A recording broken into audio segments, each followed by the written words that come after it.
Mga pagkain na dapat iwasan para makaiwas sa sakit sa puso. Bahagi 1. Bakit mahalaga ang pag-iwas sa sakit sa puso?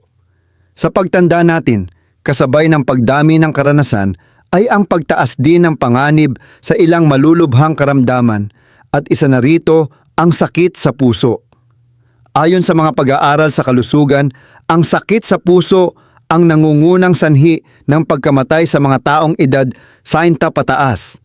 Kaya naman napakahalaga ng pag-iingat sa pamamagitan ng tamang pagkain at Ngunit hindi lang sapat ang pagkain ng gulay o pag-inom ng gamot. Kailangan ding iwasan ang mga pagkain na maaaring magdulot ng sobrang kolesterol, mataas na presyon ng dugo at pamumuo ng taba sa mga ugat na humahadlang sa maayos na pagdaloy.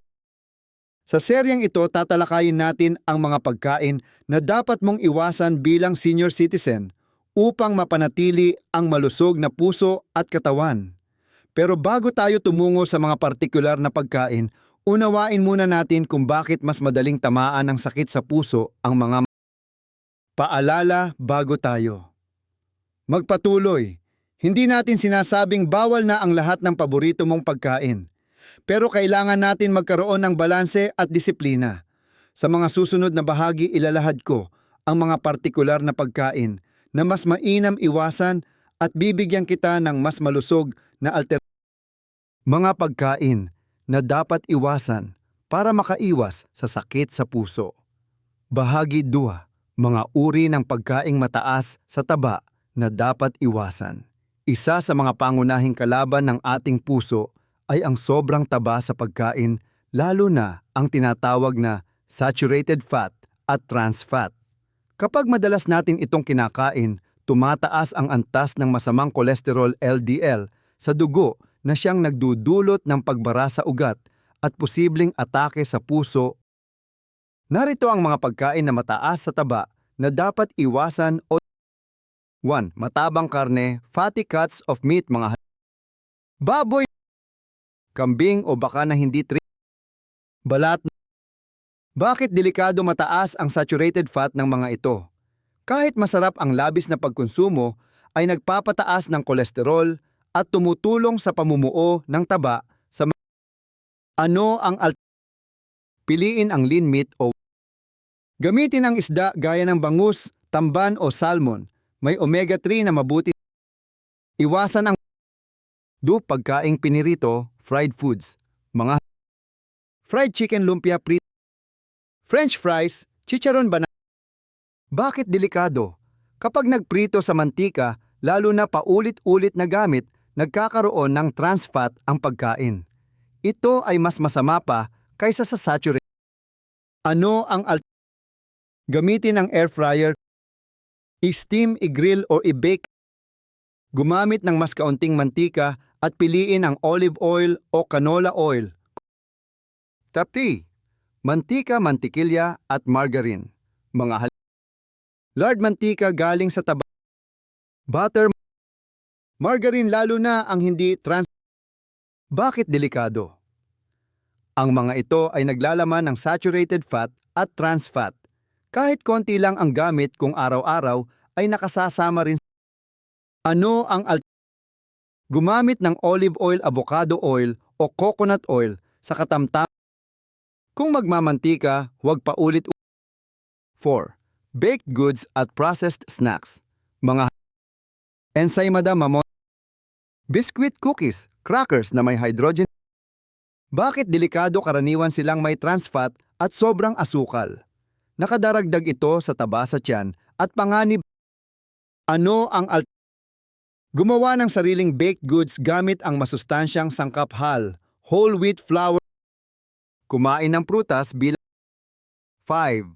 Ilang uri ng keso at whole-fat dairy products. Mga keso, cheddar, blue cheese, 8. Gatas na buo ang taba, full cream at bakit delikado? Ang mga dairy product na may buong taba ay mataas sa saturated fat. Kapag madalas kainin ito, ay nagpapalala ng kondisyon. Ano ang gamitin ang low-fat or piliin ang light cheese o cottage cheese sa Paalala, hindi ibig sabihin na kailanman ay hindi na pwedeng kainin ang mga nabanggit, pero limitahan ang pagkain ng mga ito, lalo na kung may alta presyon, mataas na kolesterol o sakit. Mga pagkain na dapat iwasan para makaiwas sa sakit sa puso. Bahagi 3. Mga pagkaing mataas sa asin at paano ito nakaapekto sa puso. Kung may isa pang sangkap sa pagkain na tahimik ngunit mapanganib para sa puso, ito ay ang asin, sodium. Ang sobrang asin sa pagkain ay nagpapataas ng presyon ng dugo, high blood pressure, isa sa mga pangunahing sanhi ng atake sa puso at stroke, lalo na sa mga taong edad 60 pa. Sa edad na ito, ang katawan ay hindi na kasing husay sa pagproseso ng sobrang asin. Kaya't mahalaga ang pag-iingat at pagbabawas ng asin sa paano nakasasama ang asin sa kalusugan ng puso, nagpapataas ng blood pressure. Ang sodium ay may kakayahang mag-ipon ng tubig sa katawan. Kapag maraming tubig sa daluyan ng dugo, tumataas ang pressure sa nagpapahirap sa puso. Ang puso ay kailangang magbomba ng mas malakas para itulak ang dugo na pwedeng mauwi sa pagkasira ng mga ugat at puso. Maaaring magdulot ng pamamanas. Sobrang asin ay nakadaragdag ng fluid retention. Nagiging dahilan ng pamamaga ng binti. Mga pagkaing mataas sa asin na dapat iwasan. Dilatang pagkain. Canned goods. Mga sardinas, corned beef. Dilatang sopas, bacon. Bakit delikado? Karaniwan ginagamit ang asin bilang preservative.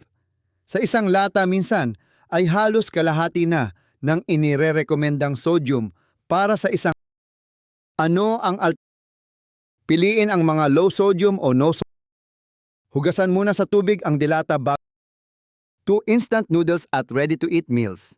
Mga pancit canton. Frozen microwave. Bakit delikado? Mataas sa sodium ang seasoning packet ng mga ito. 1 o 2 pakete pa lang, lampas na sa limit ng sodium na ligtas para sa. Ano ang magluto ng pansit o sopas mula sa gumamit ng natural na pampalasa tulad ng sibuyas, bawang. 3. Processed meats. Naprosesong karne. Mga hotdog, longganisa, hamon, bacon. Bakit delikado? Bukod sa taba, napakarami ring asin sa mga pagkaing ito para mapanatili ang lasa at ano ang maghanda ng lutong ulam mula sa gumamit ng kaunting asin at dagdagan ng natural na fiber, chichirya at maalat na merienda. Mga chicharon, fish crackers. Mani na may asin, instant. Bakit delikado? Madalas na hindi natin namamalayan kung gaano karami ang nakakain. Sa isang balot ng chichirya, mayroong 400 to 600 mg ng sodium. Ano ang piliin ang plain nuts o roasted na. Magprito ng saging o kamote. 5. Pagdagdag ng sobrang asin sa ulam. Bakit delikado? Minsan kahit ang nilutong ulam ay tama na ang alat, dinadagdagan pa natin sa mesa. Ang ugali na ito ay unti-unting nagdudulot ng masamang epekto. Ano ang tikman muna bago magdagdag. Gumamit ng kalamansi, paminta o luya para gaano karaming asin ang ligtas para sa mga. Ayon sa World Health Organization WHO, ang ligtas na dami ng sodium sa isang araw hindi lalampas sa 2,000 tamilinya ng sodium o 1 kutsarita. Para sa mga may alta presyon o sakit, mas mainam kung mas mababa pa rito, halos kalahating kutsarita. Mga pagkain na dapat iwasan para makaiwas sa sakit sa. Bahagi 4. Pagkaing mataas sa asukal, tahimik na panganib. Kapag pinag-uusapan ang sakit sa puso, madalas na unang nababanggit ang taba at asin. Ngunit alam mo ba na ang sobrang asukal ay isa ring tahimik ngunit matinding banta sa kalusugan? Ang labis na asukal, lalo na sa matatanda, ay hindi lamang nagdudulot ng diabetes. Nakakaapekto rin ito sa timbang presyo ng dugo at antas ng triglycerides, lahat ng ito ay may kinalaman sa panganib ng atake sa puso. Paano nakasasama ang asukal sa puso nagpapataas ng timbang obesity? Ang sobrang calorie mula sa matatamis ay mabilis nagiging taba sa tiyan at katawan na naglalagay ng stress. Nagpapalala ng diabetes. Kapag tumataas ang blood sugar, nasisira ang mga ugat at humihina ang daloy. Nagpapataas ng triglycerides. Ang triglycerides ay isang uri ng taba sa dugo. Kapag mataas ito, mas mataas din ang panganib sa atake. Maaaring magdulot ng alta presyon. May mga pag-aaral na nagpapakita na ang sobrang sugar intake ay nakakaapekto rin sa blood. Mga pagkaing mataas sa asukal na dapat 1. Matatamis na dessert, mga cake, donut, leche flan, ice cream, minatamis. Bakit delikado mataas sa refined sugar at calories? Ang ganitong pagkain ay mabilis magpataas ng blood sugar at walang sapat na Ano ang prutas gaya ng saging, mansan? Gawaing dessert mula sa natural sweeteners, gaya ng stevia o coconut sugar sa to soft drinks at matamis na inumin. Mga regular soft drinks, juice in can powder, sweetened iced tea. Bakit delikado isang baso ng soft drinks ay may 7 to 10 kutsarita ng asukal? Mas mabilis itong pinoproseso ng katawan, kaya mas malaki ang epekto sa insulin. Ano ang tubig na may kalamansi? Fresh buko juice na walang na walang 3. Breakfast cereals at sweetened oats. Mga flavored oats, cornflakes, granola, instant champurado na may. Bakit delikado? Akala natin healthy, pero maraming cereal ang may mataas na sugar content, lalo na ang kid-friendly. Ano ang plain oats na niluto sa tubig? Lagyan ng prutas bilang pampatamis, saging o 4. Tinapay at biskwit na matamis. Mga ensaymada monay, biskwit, cookies, crackers na.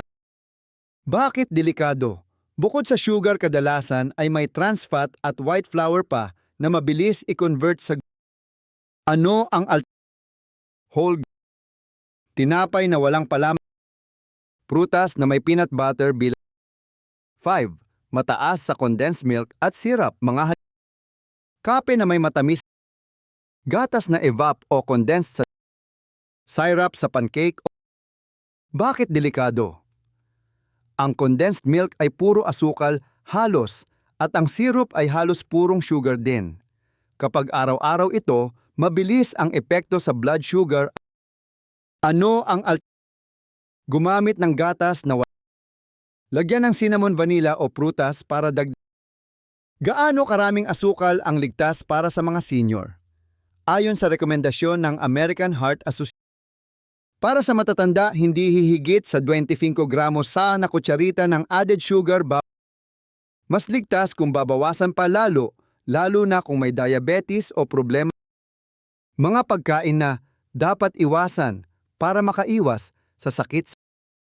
Bahagi iba pang pagkain na dapat limitahan: processed food, fast food.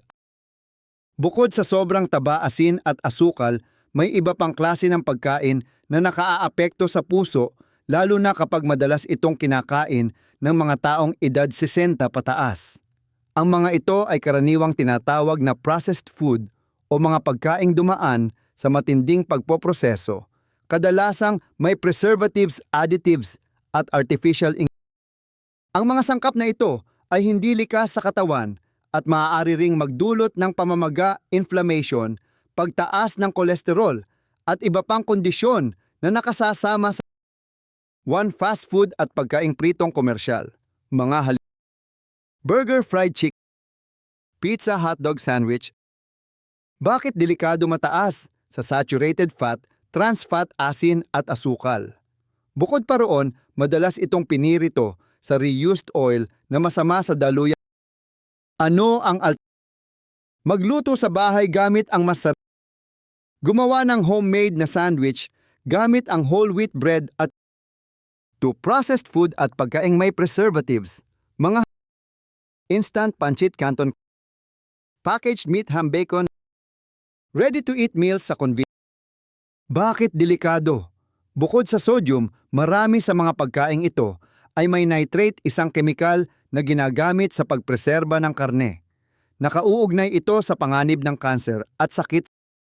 Ano ang gamitin ang sariwang karne? Maghanda ng ulam para sa ilang araw at tapi, mataas sa artipisyal na pampalasa at additives, mga powdered juice at instant flavored yogurt na processed cheese salad dressings na may numbers o Bakit delikado? Ang mga kemikal na ito ay hindi likas sa katawan. Maaaring makaapekto sa kidney at puso, lalo na kung araw-araw Ano ang uminom ng tubig, herbal tea o sariwang gumamit ng olive oil o kalamansi sa halip na salad. Energy drinks at matatamis na inuming bottled, mga energy drinks na may caffeine, flavored milk tea, sweetened Bakit delikado mataas sa caffeine at asukal? Nagdudulot ito ng palpitations, alta presyon at stress. Ano ang tubig pa rin ang Kung gusto ng flavor, magdagdag ng pipino o 5. Pagkaing low-fat na mapanlin lang. Akala natin healthy, pero marami sa mga pagkaing may label na low-fat ay may kapalit na sobrang asukal o kemikal para panatilihin ang lasa. Halimbawa, ang low-fat yogurt ay maaaring mas mataas ang sugar kaysa sa regular. Ano ang Basahin ang nutrition. Piliin ang produkto na simple at may natural. Gabay sa ligtas na pagkain. Para sa senior citizens, mas maraming sariwang gulay at isda 2-3 beses sa isang linggo, lalo na mayaman sa whole grains tulad ng brown rice, oats. Iwasan ang pagkain sa labas. Magluto sa bahay at kontrolin ang asin, asukal. Paalala, sa edad na lampas 60 ang pagkain ay hindi lang para mabusog, ito'y gamot at panangga sa sakit. Kaya't mahalagang pumili ng tama araw-araw, kahit paunti-unti lang ang mga pagkain na dapat iwasan para makaiwas sa sakit sa puso. Bahagi payo ng doktor at praktikal na tips sa pang-araw-araw. Ngayong napag-usapan natin ang iba't ibang uri ng pagkain na nakasasama sa puso, ang susunod na hakbang ay kung paano ito maisa sa buhay. Marami sa mga senior ang nahihirapan magbago ng diet dahil sa nakasanayan. Pero tandaan, hindi kailanman huli ang lahat para maging mas. Sa bahaging ito, ilalahad natin ang practical tips, payo ng mga eksperto at mga simpleng paraan para unti-unting maabot ang layuning malusog na puso, mas mahaba ang payo. Mula sa mga Dr. Juan, simulan sa maliit, pero tiyakin ang konsistensya. Hindi kailangang biglaan ang pagbabago. Ayon sa mga mas mahalaga ang tuloy-tuloy na maliit na pagbabago kaysa sa biglaang mahigpit pero panandali. Magbawas ng kalahating kutsarita ng asin pumili ng isda imbes na pritong karne 2 beses. Uminom ng tubig tuwing nauuhaw, iwas sa palitan imbes na bawasan agad. Ang pag-iwas sa pagkain ay mas madali kung may kapalit. Kapalit ng chicharon, inihaw na mani. Kapalit ng matatamis na merienda, saging o kapalit ng instant noodles, lutong sopas mula. Top 3. Regular na pagpapakonsulta. Huwag kaligtaan. Regular na check-up kahit isang beses pagkuha ng cholesterol, blood sugar at BP. Pagsunod sa payo, ukol sa gamot, ehersisyo at ang doktor ay katuwang mo sa pag-aalaga ng puso, hindi ka. Practical na tips para sa sa kusina, gumamit ng herbs tulad ng luya, sibuyas, bawang, oregano sa halip na iwasan ang mantikang ginamit ng lutuin sa grill, steam o bake sa halip. Sa pamimili, basahin ang label, iwasan ang may hydrogenated oil o sobrang Piliin ang sariwang produkto sa halip na processed. Huwag magutom habang namimili. Kadalasang nakabibili ng junk food sa oras ng kainan. Kumain ng dahan-dahan, nguyain ng umiwas sa second serving. Uminom ng tubig bago at pagkatapos kumain, hindi habang Inspirasyon para sa mga senior. Hindi mo kailangang maging perpekto, ang mahalaga ay ang intensyon mong alagaan ang iyong katawan. Sa bawat masustansyang pagpili, binibigyan mo ang iyong mas magandang kalidad, mas mahabang panahon kasama, mas kakaunting sakit at pagod. Ang pagkain ay maaaring maging lason o lunas, ikaw ang buod. Mga pagkain dapat iwasan para sa malusog na puso. Upang mapanatiling malusog ang ating puso, mahalaga ang pagiging maingat sa mga pagkaing ating kinakain. Narito ang ilang mga karaniwang uri ng pagkain na dapat iwasan, ang dahilan kung bakit at ang mga mas mainam na Una, iwasan ang matabang karne tulad ng taba ng baboy o balat ng manok. Ang ganitong uri ng pagkain ay may mataas na saturated fat na maaaring magpataas ng kolesterol at magdulot ng bara sa ugat. Sa halip, mas makabubuting pumili ng lean meat o karne na walang taba at kumain ng isda na may Ikalawa, umiwas sa mga pagkaing pinirito. Ang mga ito ay karaniwang naglalaman ng trans fat na lubhang nakasasama sa puso. Bilang kapalit, subukang steam, i-bake o i-grill ang pagkain upang makaiwas sa sobrang. Ikatlo, iwasan ang mga processed food at pagkaing dilata gaya ng hotdog, corned beef at sardinas. Mataas ang mga ito sa asin at preservatives na hindi mainam sa presyo ng dugo. Mas mainam kung kakain tayo ng sariwang gulay, isda o karne mula sa palengke. Ikaapat, bawasan ang pagkonsumo ng matatamis na inumin at dessert gaya ng soft drinks, cake at ice cream. Ang sobrang asukal ay maaaring magdulot ng diabetes at sakit sa puso.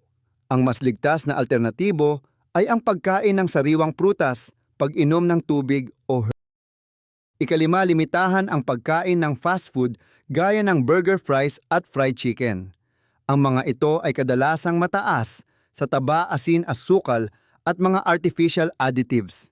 Sa halip, mas mainam ang lutong bahay na mas kontrolado ang sangkap. At panghuli, maging maingat sa mga produktong may label na low fat. Akala ng marami ay masustansya ito, pero minsan ay napalitan lamang ng sobrang asukal o artificial ingredients. Ang pinakamagandang gawin ay ang basahing mabuti ang nutrition label upang malaman ang tunay na nilalaman ng. Sa kabuuan, ang pagpili ng tama at natural na pagkain ay isang simpleng hakbang, ngunit may malalim na epekto sa ating kalusugan, lalo na sa edad na lampas 60.